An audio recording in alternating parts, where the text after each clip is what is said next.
চারজন কুখ্যাত লোকের নাম আমি এখানে বলছি, যাদেরকে আমরা ছাড়বো না। আরো বাকিগুলোর নাম তো আমি এখানে বলে সময় নষ্ট করব না। মোট 6 না 7টি মামলা, এন্টালি থানাতেও একটি মামলা হয়েছে। এই মামলাগুলোতে গুন্ডা দমন আইনকে যুক্ত করা হয়েছে। প্রায় 70 জনকে চিহ্নিত করা হয়েছে, যাদের একজনও ছাত্র নয়, সেলফ ডিক্লেয়ার ককরোচ পার্টির মেম্বার নয়, যারা একজনও নিট সংক্রান্ত আন্দোলনকারীদের অংশ নয়।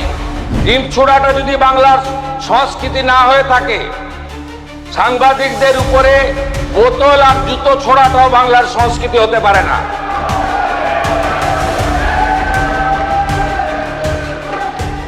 যে কেউ তার গণতান্ত্রিক মত এবং তার অধিকার তারা প্রতিষ্ঠিত করতে পারে, কিন্তু আইন শৃঙ্খলার অবনতি না ঘটিয়ে শান্তিপূর্ণভাবে। পুলিশের পক্ষ থেকে নজরদারি রাখা হয়েছিল, ব্যবস্থাও রাখা হয়েছিল। সরকারের পক্ষ থেকে স্পষ্ট নির্দেশ ছিল, কোন রকম বল প্রয়োগ বা পুলিশের দিক থেকে কিছু করা যাবে না যতক্ষণ না পর্যন্ত সমবেত আন্দোলনকারী বা মিছিলকারীরা নিয়ন্ত্রণের বাইরে না চলে যায়। আপনারা সোশ্যাল মিডিয়াতে দেখবেন, এই যে সেলফ ডিক্লেয়ার ককরোচ পার্টি, তারা বলেছে যে বামফ্রন্টের কিছু ছাত্র সংগঠন, ছাত্র ছিল বলে আমার জানা নেই, কারণ ওদের কোনো কলেজ ইউনিভার্সিটিতে অস্তিত্ব নেই,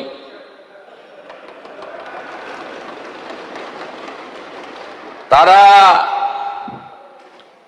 এই কর্মসূচিতে ঢুকে পড়ে। এরা হলো SFI, DYSA, AIDSO, AISA, AISF, AISB, PSU, RS ইত্যাদি ইত্যাদি। এই মিছিল শান্তিপূর্ণভাবে এগোচ্ছিল। মিছিলে পুলিশের যা হিসাব, ক্রাউড ছিল 9000। তার মধ্যে কলকাতা এবং পার্শ্ববর্তী এলাকা থেকে ভোটে হারারা পিছন থেকে খিদিরপুর, মেটিয়াবুরুজ, রাজাবাজার, পার্ক সার্কাস, আকরা ফটক, বেলগাছিয়া, রাজারহাট, নিউ টাউন, বাগুইহাটি এবং ইত্যাদি ইত্যাদি সাপ্লাই করেছেন।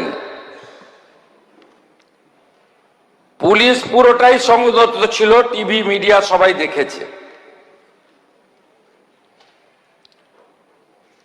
পরবর্তীকালে যখন ডোরিনা ক্রসিং এ আসে, প্রথমে জুতো এবং বোতল দিয়ে শুরু করে, তারপরে টার্গেট করে সাংবাদিকদের, কারণ অনেক চেষ্টা করার পরেও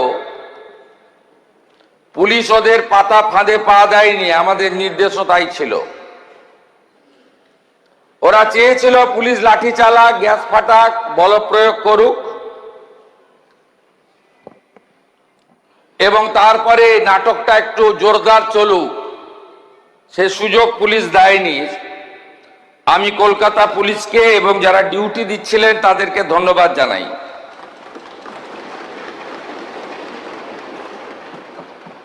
অল্প বিস্তর আহত হয়ে মেডিকেল নেননি, চলে গেছেন, এমন সাংবাদিক অনেক বন্ধু থাকতে পারেন। 6 জন সাংবাদিক বন্ধু যারা গুরুতর জখম হয়েছেন, রক্তপাত হয়েছে, তারা সরকারি হসপিটালে চিকিৎসা নিয়েছেন। দীপঙ্কর দাশগুপ্ত, মাখন পাত্র, সুমন মহাপাত্র, রিক পুরকায়স্থ, শিলাদিত্য কর, কৃষ্ণেন্দু মজুমদার। ইতিমধ্যে সাংবাদিক বন্ধুদের কাছ থেকে আমরা লিখিত অভিযোগ পেয়েছি। মোট 6টি মামলা রুজু করা হয়েছে এবং এই মামলাগুলিতে এই বিধানসভা থেকে পাস হওয়া গুন্ডা দমন আইন যুক্ত করা হয়েছে।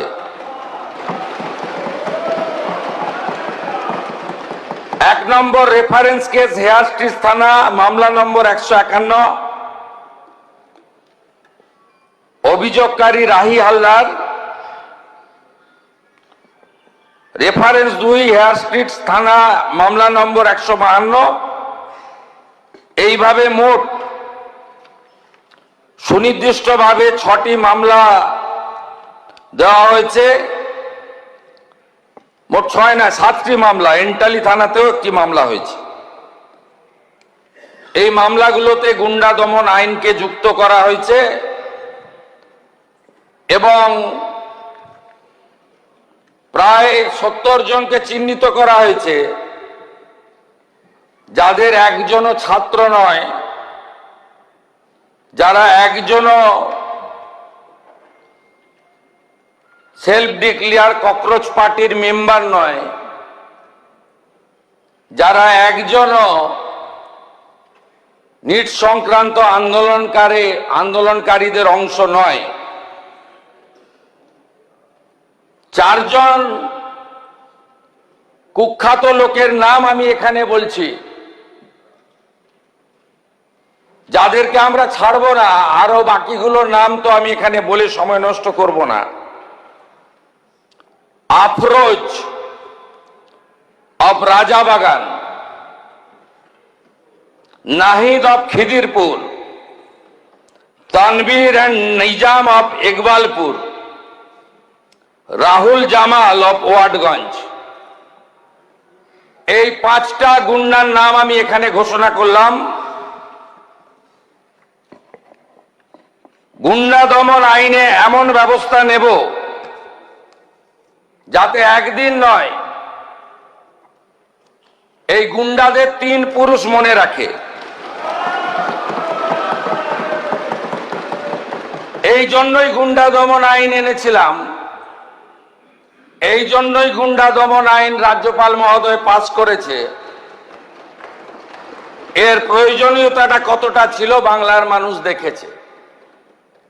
আমি সমগ্র বিধানসভার পক্ষ থেকে সাংবাদিক বন্ধুদের উপরে শারীরিক আক্রমণের নিন্দা করছি। আমি আশা করব বিধানসভা আমার সঙ্গে একমত হবেন। আমাদের শাসক বেঞ্চের চিফ হুইপ অমলান ভাদুড়ি, তিনি আমাকে একটু আগেই বলছিলেন যে লাঞ্চের ঘোষণা হলে ভারতীয় জনতা পার্টির বিধায়করা বুকে কালো ব্যাজ লাগিয়ে সংবিধান প্রণেতা আম্বেদকরজির মূর্তির নিচে সাংবাদিকদের উপর আক্রমণের নিন্দা করে একটি কর্মসূচি নিয়েছেন এবং সংবিধানের 4র্থ স্তম্ভ মিডিয়ার কর্মীদের প্রতি সলিডারিটি জানানোর জন্য একটি ছোট্ট প্রয়াস নিয়েছেন। আমি তাকেও স্বাগত এবং ধন্যবাদ জানাচ্ছি। আরো ভালো ভালো খবর দেখতে সাবস্ক্রাইব করুন বাংলা হান্টের ইউটিউব চ্যানেল। বাংলা হান্টের আরো খবর দেখতে নজর রাখুন। বাংলা খবর মানেই বাংলা হান্ট।